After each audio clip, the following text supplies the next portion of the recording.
A gute Woche. Shalom Aleichem.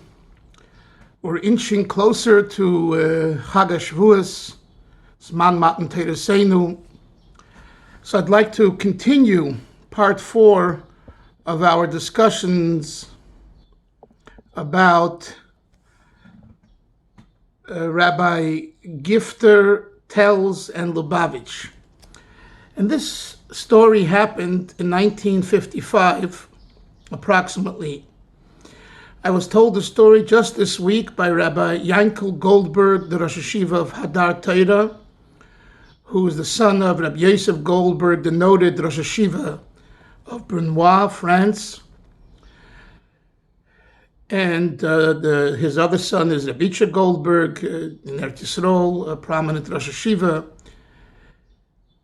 The story is that there were about 100 Talmidim in the Beis Medrash in 1955 or so in Brunoy. 90% of them were Moroccan Bocharim. The Moroccan Bocharim, having a good grounded chinuch through the shluchim in Morocco and other moistis and other institutions, when they reached an age where they needed to be in an environment of a Beis Medrash, so many of them were sent to Brunoy, to France, to the Lubavitch yeshiva there, where Rabbi Nissen Emenov was the mashpia, and Rabbi Yosef Goldberg was the Rosh Yeshiva, and there were others, Rabbi Nachum Babukovsky and others. So they learned very well. Rabbi Yankel Goldberg told me it was geschmack, and they were learning, and it was gewaltig. Some of them had relatives, brothers, cousins, and friends in a yeshiva that wasn't far away. It was actually in London. It was known as Schneider's Yeshiva. I believe his name was Moshe Schneider. Was a big Talmud Chacham, and he had a yeshiva, might have been called Eitz Chaim. I forget now the exact name of the yeshiva. And they went there. Those Moroccan boys went there. Bein Azmanim, when they had vacation. It's only a 2-hour ride by train, I believe, from London to Paris.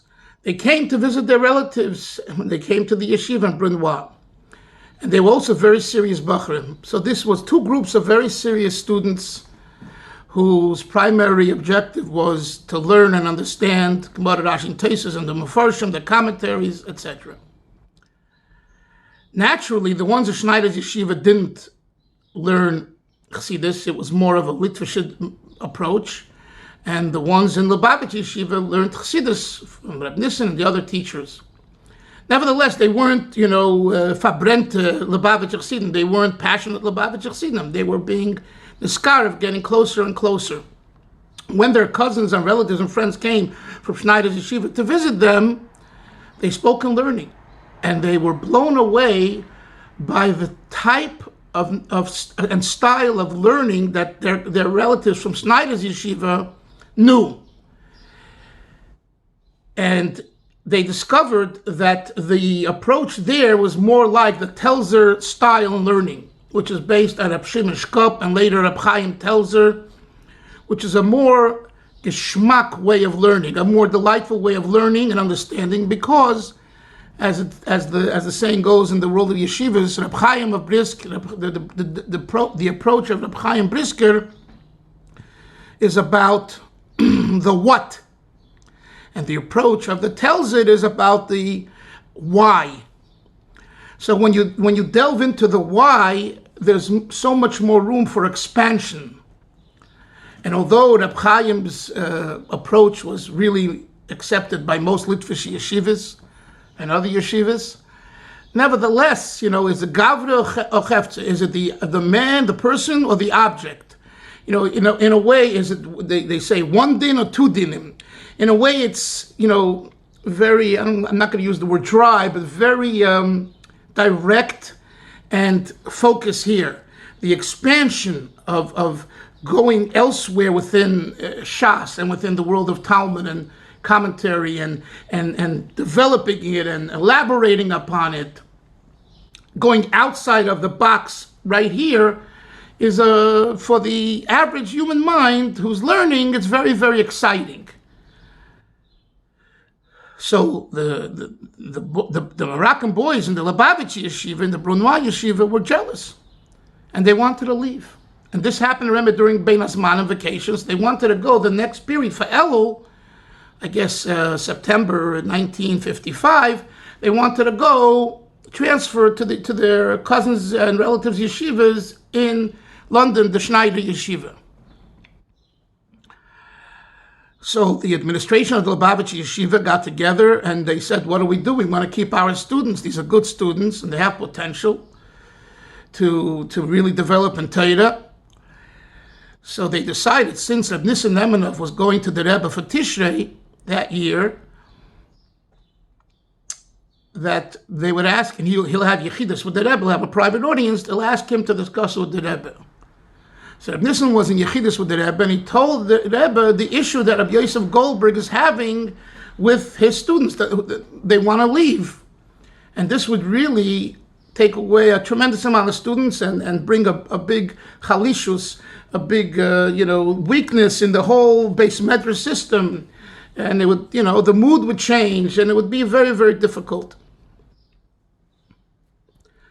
So the Rebbe said to Reb Nissen, there are kuntresim, bichlach, from the Telzer yeshiva that he has, and he says, Zol rein cooking in them. He told Reb Nissen to tell Rabbi Yosef Goldberg he should look into them. Although that wasn't the approach of his in learning, of Rabbi Yosef Goldberg, and it wasn't the Bechlal de Lubavitch approach. Nevertheless, the Rebbe said, nicht mit alles darf meide sein. Kann sich kriegen neuchet.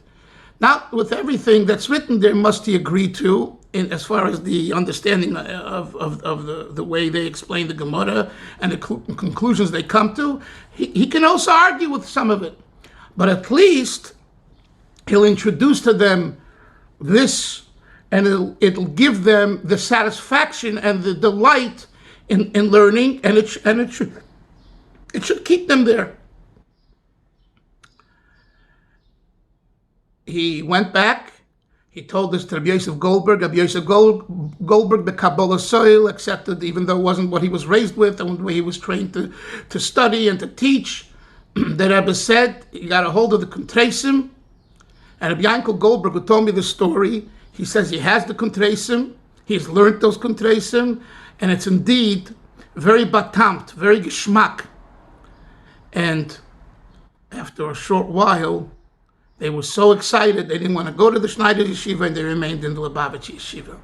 So this is a story that I heard just this week, and I think it's a phenomenal thing that the Rebbe was aware of these kuntresim, looked into kuntresim, probably learned these kuntresim, and found value to them, and in this particular case, suggested to the Lubavitcher Rosh Yeshiva, Rabbi Yosef Goldberg, a massive Talmud Chacham, he should employ it and use it in his teaching the students. So again, it was for a particular situation, because of these Moroccan Bochum who wanted to leave, but nevertheless, if they were so outrageous, the Rebbe would never suggest it. It's Torah, it's Geschmack Torah, and there's a time to introduce it and bring it in to your overall teaching as well, and it won't hurt you, and it only benefit the Talmidim. So this is another story showing the positive relationship between the Rebbe and Telz. A good tavach.